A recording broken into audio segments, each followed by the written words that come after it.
दोस्तों, आप सभी का अमेजिंग ज्ञान पॉइंट पर हार्दिक स्वागत है। आज के वीडियो में हम सभी देखेंगे जियोग्राफी के टॉप 30 क्वेश्चंस जो कि एग्जाम्स के लिए अति महत्वपूर्ण है। वीडियो में अंत तक बने रहिएगा और वीडियो में 30 में से कितने क्वेश्चंस आपने सही किए हैं इसका जवाब भी हमें लास्ट में कमेंट बॉक्स में जरूर बताइएगा। देखिए दोस्तों, वीडियो में पहला क्वेश्चन है, निम्नलिखित में से कौन सा राज्य पाकिस्तान से सीमा नहीं लगाता है। पहला क्वेश्चन ही अति महत्वपूर्ण है, कई एग्जाम में पूछा जा चुका है। तो देखिए दोस्तों, पाकिस्तान के साथ भारत के 5 राज्य सीमा लगाते हैं। नोट कर लीजिएगा कि भारत का लद्दाख, पंजाब, राजस्थान, जम्मू कश्मीर और गुजरात, ये 5 राज्य ऐसे हैं जो पाकिस्तान से सीमा लगाते हैं।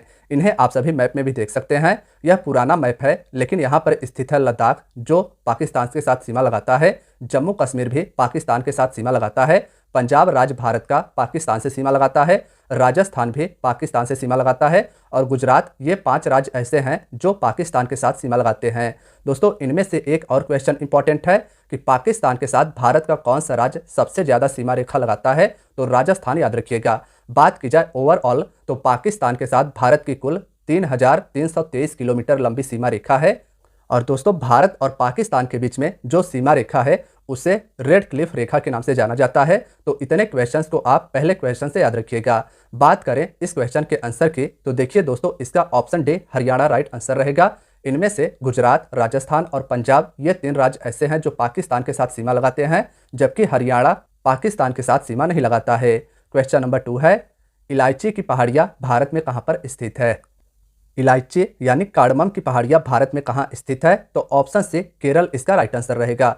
देखिए दोस्तों, इलायची पहाड़ियाँ भारत के पश्चिमी घाट की पर्वतमाला की पहाड़ियाँ हैं। याद रखिएगा कि इलायची या कार्डमम की पहाड़ियाँ भारत के पश्चिमी घाट की पर्वतमाला है।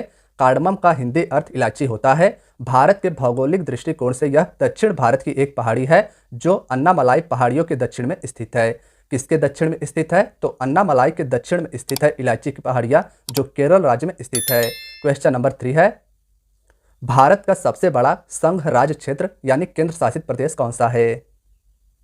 तो देखिए दोस्तों, इसका लद्दाख राइट आंसर रहेगा। भारत का सबसे बड़ा संघ राज्य क्षेत्र लद्दाख है जो भारत के एकदम उत्तर में स्थित है। बात की जाए भारत के सबसे छोटे संघ राज्य क्षेत्र के, तो लक्षद्वीप का नाम याद रखिएगा। भारत का सबसे छोटा संघ शासित प्रदेश लक्षद्वीप है जो अरब सागर में स्थित है। भारत का सबसे बड़ा संघ शासित क्षेत्र लद्दाख है।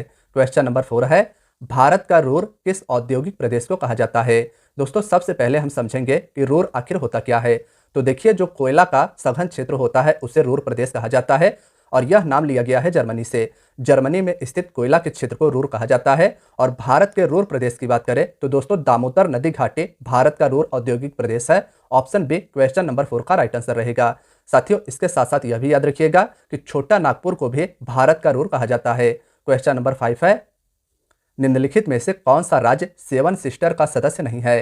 क्वेश्चन वेरी वेरी इंपॉर्टेंट है, कई एग्जाम में पूछा जा चुका है।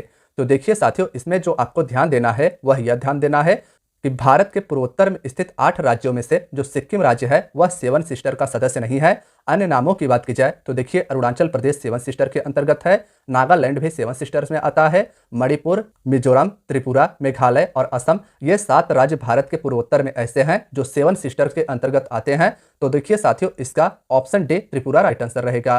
त्रिपुरा इन राज्यों में से ऐसा है जो सेवन सिस्टर्स के अंतर्गत आता है। क्वेश्चन नंबर 6 है, भूमि के नीचे में जिस स्थान पर भूकंपीय तरंगों की उत्पत्ति होती है उस स्थान को क्या कहते हैं।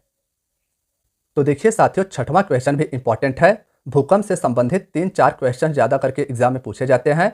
तो देखिए, इसके आंसर की बात करें तो भूमि के नीचे जिस स्थान पर भूकंपीय तरंगों की उत्पत्ति होती है उस स्थान को भूकंप केंद्र कहा जाता है। ऑप्शन सी क्वेश्चन नंबर 6 का राइट आंसर रहेगा। अब आपसे यह पूछा जाए कि एपी सेंटर किसे कहा जाता है, तो भूमि के नीचे जिस स्थान पर भूकंप उत्पन्न होता है उसके ऊपर वाले हिस्से को एपी सेंटर कहा जाता है। यह भी इंपॉर्टेंट है, तो याद रखिएगा। देखिए, क्वेश्चन नंबर 7 है, अरावली और बिंद क्षेत्र के बीच में कौन सा पठार स्थित है। दोस्तों, अरावली की बात की जाए तो यह पर्वतमाला मुख्यतः राजस्थान में विस्तृत है। बिंद क्षेत्र और अरावली के बीच में कौन सा पठार स्थित है, तो इसका ऑप्शन डी मालवा का पठार राइट आंसर रहेगा। इसे आप सभी फोटो में भी देख सकते हैं। यह है मालवा का पठार जो अरावली और बिंद क्षेत्र के बीच में स्थित है। अन्य पठार की बात करें तो साथियों, छोटा नागपुर का पठार याद रखिएगा, यह मुख्यतः झारखंड राज्य में स्थित है। दक्कन का पठार यह भारत के दक्षिण राज्यों में स्थित है। क्वेश्चन नंबर 8 है, सिंबलबाड़ा राष्ट्रीय उद्यान भारत के किस राज्य में स्थित है। 8वें क्वेश्चन का आंसर बताइएगा। सिंबलबाड़ा राष्ट्रीय उद्यान यानी नेशनल पार्क भारत के किस राज्य में स्थित है? तो देखिए 8वें प्रश्न का ऑप्शन डी हिमाचल प्रदेश इसका राइट आंसर रहेगा। सिंबलबाड़ा राष्ट्रीय उद्यान भारत के हिमाचल प्रदेश राज्य में स्थित है। क्वेश्चन नंबर 9 है, खड़गवासला बांध भारत के किस राज्य में स्थित है? साथियों, खड़गवासला बांध की बात की जाए तो यह भारत के महाराष्ट्र राज्य में स्थित है। ऑप्शन डी क्वेश्चन नंबर 9 का राइट आंसर रहेगा। क्वेश्चन नंबर 10 देखिए, जोगसोंग चोटी किस राज्य में स्थित है? साथियों, 10वां क्वेश्चन भी इंपॉर्टेंट है।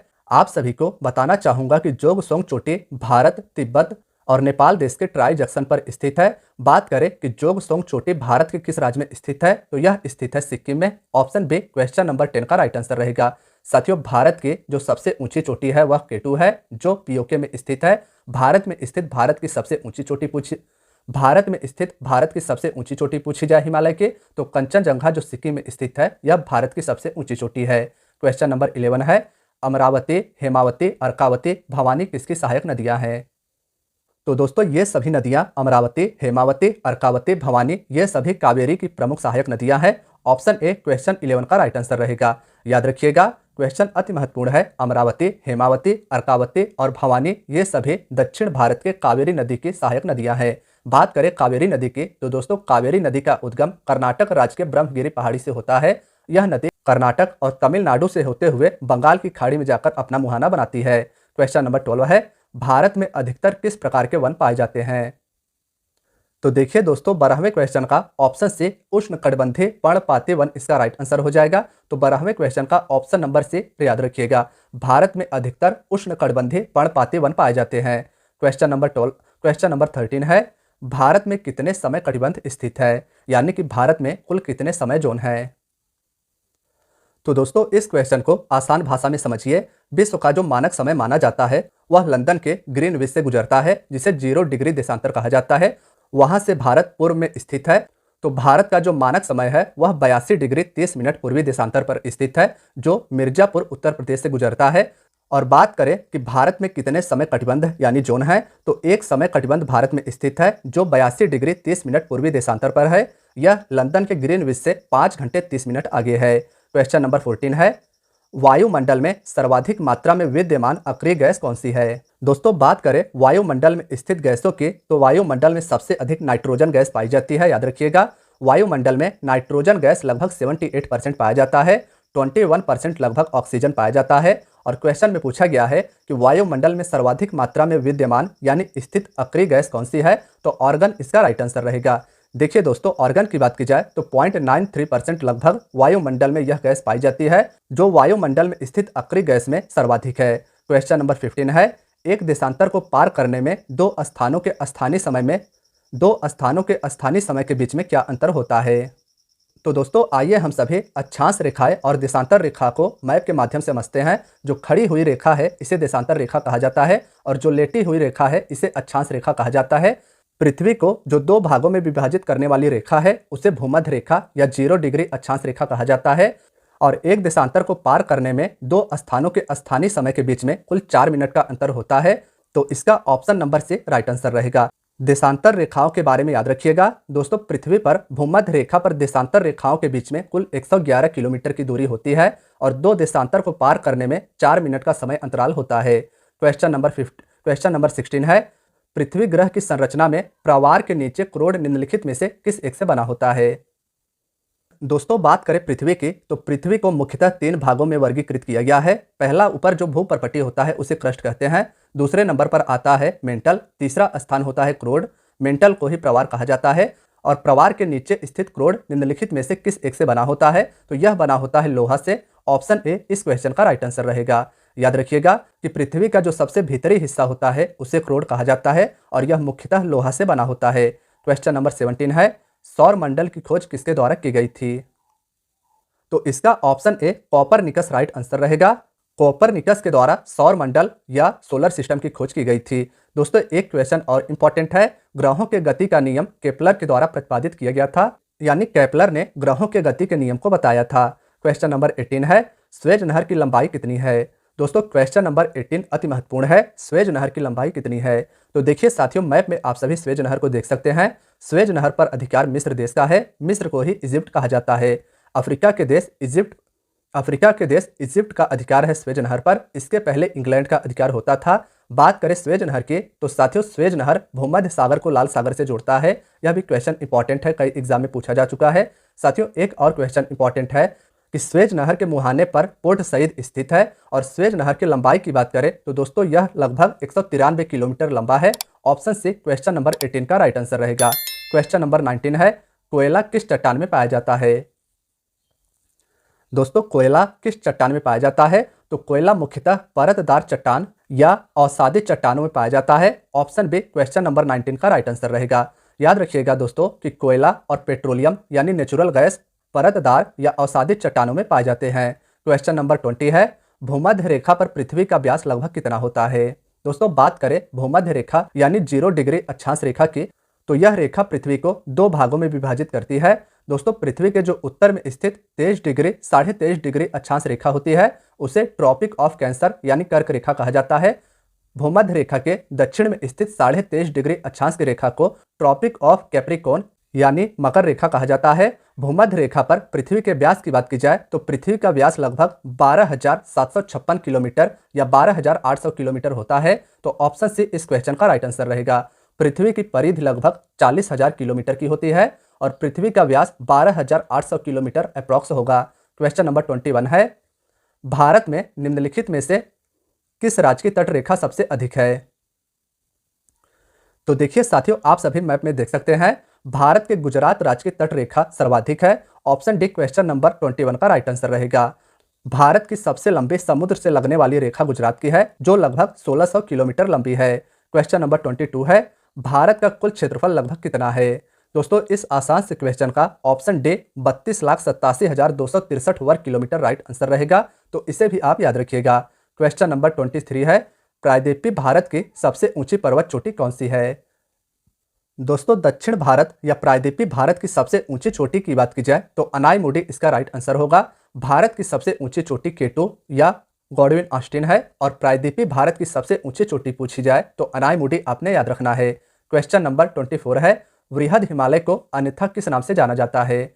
वृहद हिमालय भी अति महत्वपूर्ण है, इसे अन्य किस नाम से जाना जाता है? तो देखिए साथियों हिमालय का उत्तर से लेकर दक्षिण तक में जो वर्गीकृत किया गया है वह होगा ट्रांस हिमालय, वृहद हिमालय, मध्य हिमालय और शिवालिक हिमालय। याद रखिएगा कि उत्तर से लेकर दक्षिण तक में हिमालय को 4 भागों में वर्गीकृत किया गया है। सबसे उत्तर में स्थित हिमालय के भाग को ट्रांस हिमालय या परा हिमालय कहा जाता है। सबसे जो ऊंचा हिमालय है उसे वृहद हिमालय कहा जाता है और इसी को हिमाद्री के नाम से भी जाना जाता है। ऑप्शन ए क्वेश्चन नंबर 24 का राइट आंसर रहेगा। दोस्तों मध्य हिमालय की बात करें तो मध्य हिमालय भी इंपॉर्टेंट है, इसे लघु हिमालय कहा जाता है। शिवालिक हिमालय की बात करें तो शिवालिक हिमालय को बाह्य हिमालय कहा जाता है। क्वेश्चन नंबर 25 है, जोग जलप्रपात किस राज्य में स्थित है? तो दोस्तों जोग जलप्रपात की बात करें यह कर्नाटक राज्य में शरावती नदी पर स्थित है। ऑप्शन सी क्वेश्चन नंबर 25 का राइट आंसर रहेगा। नदी और राज्य दोनों याद रखिएगा। जोग जलप्रपात यानी जोग वाटरफॉल कर्नाटक राज्य में शरावती नदी पर स्थित है। क्वेश्चन नंबर 26 है, पाल घाट निम्नलिखित में से किस राज्य से जुड़ता है? दोस्तों मैप में आप सभी भारत के 3-4 प्रमुख दर्रों को देख सकते हैं। यह है पाल घाट, यह है भोर घाट और यह है थाल घाट। बात करें थाल घाट और भोर घाट की तो ये दोनों दर्रे महाराष्ट्र राज्य में स्थित है और पाल घाट की बात करें तो दोस्तों यह दर्रा केरल और तमिलनाडु राज्य को आपस में जोड़ता है। ऑप्शन सी क्वेश्चन नंबर 26 का राइट आंसर रहेगा। क्वेश्चन वेरी वेरी इंपॉर्टेंट है। थाल घाट और भोर घाट दर्रा महाराष्ट्र राज्य में स्थित है। पाल घाट केरल और तमिलनाडु राज्य को आपस में जोड़ता है। क्वेश्चन नंबर 27 है, हिमाचल प्रदेश में स्थित दर्रा निम्न में से कौन सा है? तो दोस्तों शिव किला इसका राइट आंसर रहेगा। ऑप्शन ए क्वेश्चन नंबर 27 का राइट आंसर रहेगा। देखिए दोस्तों शिव किला की बात की जाए तो शिव किला हिमाचल प्रदेश में स्थित एक दर्रा है जहां से होकर भारत में सतलज नदी प्रवेश करती है। क्वेश्चन नंबर 28 है, केरल से संबंधित तट निम्न में से कौन सा है? साथियों क्वेश्चन नंबर 28 भी इंपॉर्टेंट है। तो देखिए बात करें भारत के प्रमुख तटों की तो काठियावाड़ तट को आप सभी देख सकते हैं। यह मुख्यतः गुजरात राज्य के तट पर स्थित है। कोंकण तट मुख्यतः गुजरात और महाराष्ट्र राज्य के तट पर स्थित है। केनरा तट कर्नाटक के तट पर स्थित है और मालाबार जो है वह केरल से संबंधित तट है। तो इसका option number B right answer रहेगा। दोस्तों केरल से संबंधित तट याद रखिएगा, मालाबार तट है और कोरोमंडल तट, उत्तरी सरकार तट, उत्कल तट, इन तीनों को भी याद रखिएगा। उत्कल तट मुख्यतः उड़ीसा के तट को कहा जाता है। उत्तरी सरकार तट मुख्यतः आंध्र प्रदेश वाले क्षेत्र को कहा जाता है। कोरोमंडल तट तमिलनाडु राज्य के समुद्री सीमा से लगा हुआ है। क्वेश्चन नंबर 29 है, अंडमान और निकोबार द्वीप समूह एक दूसरे से किस चैनल के द्वारा अलग होते हैं? तो दोस्तों ध्यान से देखिएगा, बात करें अंडमान निकोबार द्वीप समूह की तो इसकी राजधानी है पोर्ट ब्लेयर। अंडमान और निकोबार द्वीप 10 डिग्री चैनल के द्वारा आपस में अलग होते हैं। ऑप्शन ए क्वेश्चन नंबर 29 का राइट आंसर रहेगा। याद रखिएगा, भारत के केंद्र शासित प्रदेश जो बंगाल की खाड़ी में स्थित अंडमान और निकोबार द्वीप समूह है, ये आपस में 10 डिग्री चैनल से अलग होते हैं। साथियों 9 डिग्री और 8 डिग्री चैनल की बात करें तो 9 डिग्री चैनल भारत के लक्षद्वीप को मिनिकॉय से अलग करता है, इंपॉर्टेंट है, याद रखिएगा। और 8 डिग्री की बात करें तो भारत के मिनिकॉय को मालदीव देश से 8 डिग्री चैनल अलग करता है। मालदीव देश और मिनिकॉय को 8 डिग्री चैनल, मिनिकॉय और लक्षद्वीप को 9 डिग्री चैनल, अंडमान निकोबार द्वीप समूह को 10 डिग्री चैनल अलग करता है। क्वेश्चन नंबर 30 है, दो नदियों के बीच की उपजाऊ भूमि को क्या कहा जाता है? तो देखिए दोस्तों, इसका ऑप्शन सी दो आब राइट आंसर रहेगा। जैसे गंगा और यमुना नदी के बीच की भूमि को दो आब कहा जाता है, तो साथियों तीसरे प्रश्न का ऑप्शन सी याद रखिएगा। आज की आपकी वीडियो साथियों यहीं तक थी। वीडियो पसंद आई हो तो प्लीज़ वीडियो को लाइक कीजिएगा। चैनल पर नए हैं तो चैनल को सब्सक्राइब कीजिएगा। अपने दोस्तों यारों मित्रों के साथ भी इस वीडियो को शेयर कीजिएगा। यह वीडियो उनके लिए भी काफ़ी ज़्यादा यूजफुल होगा। दोस्तों मिलते हैं नेक्स्ट वीडियो में। Thank you so much. Please keep watching.